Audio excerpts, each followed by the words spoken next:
اسلام آباد میں ہر طرف افواہیں پھیلی ہوئی ہیں کہ اعظم خان جو پرنسپل سیکرٹری تھے اس وقت کے وزیر اعظم عمران خان کے، انہوں نے اپروور بننے کا فیصلہ کر لیا ہے۔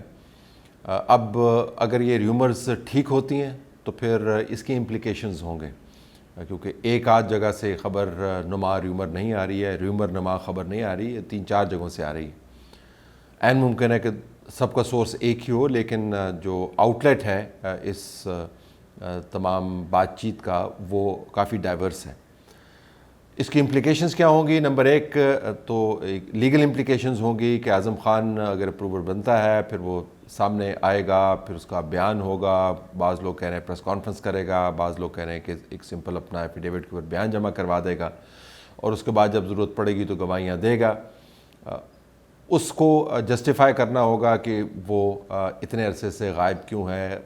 اس کے رشتہ داروں نے ایک مقدمہ بھی درج کروایا ہوا ہے، ایک FIR باقاعدہ درج ہوئی ہے، تو پھر لیگل معاملات کو طے کرنا ہوگا کہ اعظم خان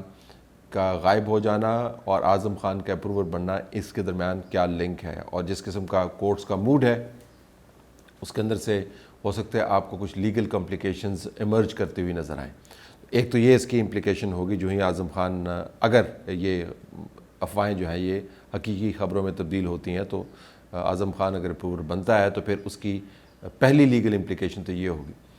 جو زیادہ امپلیکیشنز ہوگی ظاہر ہے وہ صرف عمران خان کے لیے نہیں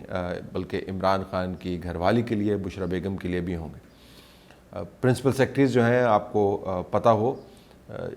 کہ وہ بنیادی طور پر گیٹ کیپر ہیں، وزیر اعظم کے تمام معاملات کو وہ ہینڈز آن طریقے سے دیکھتے ہیں۔ جو ملٹری سیکرٹری ہوتا ہے وہ لاجسٹکس کو ڈیل کرتا ہے، یعنی چیزوں کو اپنے ہاتھ سے موو کرتا ہے، لیکن جو پرنسپل سیکرٹری ہے بنیادی طور پر وہ گیٹ کیپر ہے۔ اس کے کہے بغیر، اس کے سنے بغیر، اس کے بتائے بغیر، اس کی اجازت کے بغیر وزیر اعظم کے آفس کے اندر کوئی چیز ادھر سے ادھر نہیں ہو سکتی۔ تمام پالیسی کی فائلز اس کے ہاتھ سے گزرتی ہیں۔ جو ذاتی ایشوز ہیں پرائم منسٹر کے، ان کے ساتھ اگر وہ بہت قریب ہے تو وہ ڈیل کرتا ہے، لیکن چونکہ اتنا قریب وزیر اعظم کے آفس کو مینیج کر رہا ہوتا ہے تو ذاتی ایشوز اگر اس سے شیئر نہ بھی کیے جائیں تو پھر اس کی وہ شنید رکھتا ہے۔ ایک تو یہ پرنسپل سیکرٹری کا رول آپ کو سمجھنا چاہیے کہ وہ کتنا اہم اور مرکزی رول ہے۔ اعظم خان ایک مختلف نوعیت کا پرنسپل سیکرٹری تھا۔ اب آپ آ جائیں کہ اعظم خان ٹائپ جو پرنسپل سیکرٹریز ہیں وہ کیا ہیں۔ وہ وزیر اعظم کے ساتھ، اس وقت کے وزیر اعظم کے ساتھ مل کر اور مل جل کر کام کرتا تھا۔ مل کر کام کرنے میں اور مل جل کر کام کرنے میں تھوڑا سا فرق ہے۔ کام کرنے میں اور مل کر کام کرنے میں فرق ہے، اتنا ہی فرق مل کر کام کرنے میں اور مل جل کر کام کرنے میں ہے۔ جو کام کرتے ہیں ان کو پتہ ہے کہ ان کا رول کیا ہے۔ وزیر اعظم کو انہوں نے فائلیں بھجوانی ہیں، وزیر اعظم کی طرف سے فائلیں اپروو آ کے آنی ہیں، انہوں نے وزیر اعظم کا آفس مینیج کرنا ہے، انہوں نے پالیسی کو امپلیمنٹ کروانا ہے، انہوں نے اپنی فیڈ بیک دینی ہے۔ یہ ایک بہت ہی بیوروکریٹک قسم کا رول آپ پلے کر سکتے ہیں۔ وہ ایسا رول پلے کیا نہیں جاتا، لیکن اگر آپ فائلوں کو لائن میں رکھیں تو آپ ریزنیبلی ڈیٹیچڈ بھی ہو سکتے ہیں وزیر اعظم کے اپنے معاملات سے۔ مل کر کام کرنے میں یہ کہ آپ ہر کام میں موجود ہوں اور اپنی ان پٹ دے رہے ہوں، ان جگہوں پر بھی موجود ہوں جہاں پر آپ کو موجود نہیں ہونا چاہیے۔ مل جل کر کام کرنے میں اور مل کر کام کرنے میں فرق یہ ہے کہ بہت سارے ایسے کام جن کے بارے میں آپ کو پتہ ہے کہ وہ غیر قانونی ہیں یا غیر آئینی ہیں یا غیر اخلاقی ہیں یا وہ بعد میں مصیبت کا باعث بن سکتے ہیں، اس کے باوجود آپ ان کاموں میں اپنا حصہ ڈالتے رہیں۔ اب جو بیوروکریٹس ہوتے ہیں پرنسپل سیکرٹریز کے طور پر، وہ ان تینوں ماڈلز میں سے کوئی بھی ماڈل اپنا سکتے ہیں۔ عمران خان کے ساتھ کام کرنے کے لیے مل جل کر کام کرنے والا ہونا بہت ضروری ہے۔ اب یہ آنے والا وقت بتائے گا کہ اعظم خان کام کر رہا تھا، مل کر کام کر رہا تھا، مل جل کر کام کر رہا تھا۔ میری اپنی معلومات یہ ہیں کہ وہ مل کر اور مل جل کر کام کر رہا تھا، کیونکہ اس آفس کا ماحول ہی ایسا ہے۔ اور اس کی سپورٹ کے اندر آپ کو پتہ ہے سائفر کے اوپر جو آڈیو لیکس ہوئیں، آپ کی یاد دہانی کے لیے اس کے اندر اعظم خان کی آواز نمایاں تھی۔ لیکن اب ہم نے صرف کھیلنا ہے، نام نہیں لینا میرا،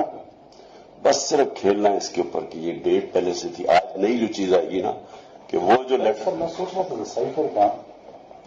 ایک میٹنگ میرے خیال ہے کر لیتے ہیں، دیکھیں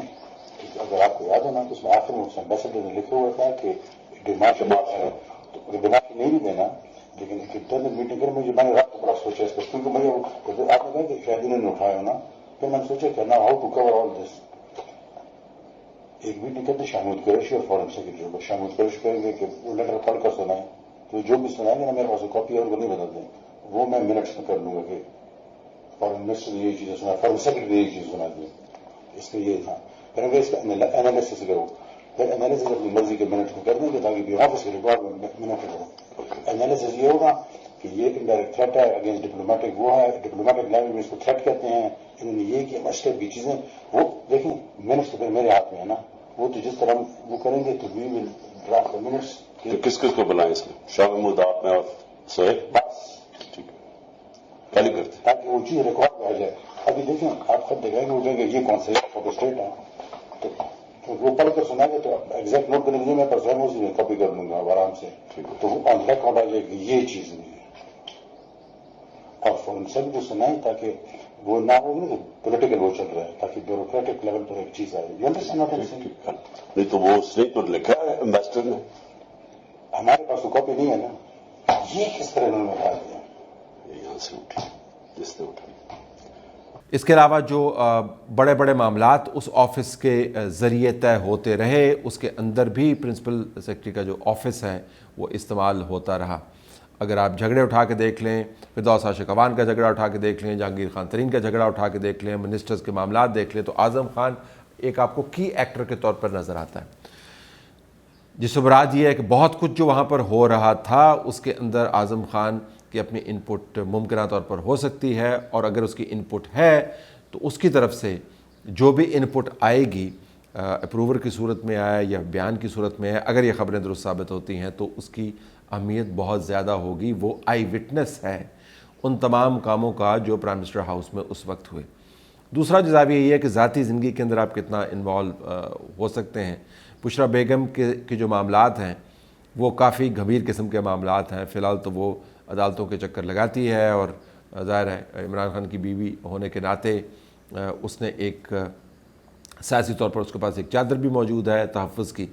لیکن جو اس کے معاملات ہیں وہ کافی کمپلیکس قسم کے معاملات ہیں چاہے اس کے اندر توشہ خانہ ہو چاہے اس کے اندر نوکریاں دلوانے کا معاملہ ہو چاہے اس کے اندر آپ کو سن کے حیرانی شاید نہ ہو جو مانیٹرنگ رپورٹس آئی بی کیا کرتی تھی وہ بھی بشرا بیگم کے پاس جایا کرتی تھی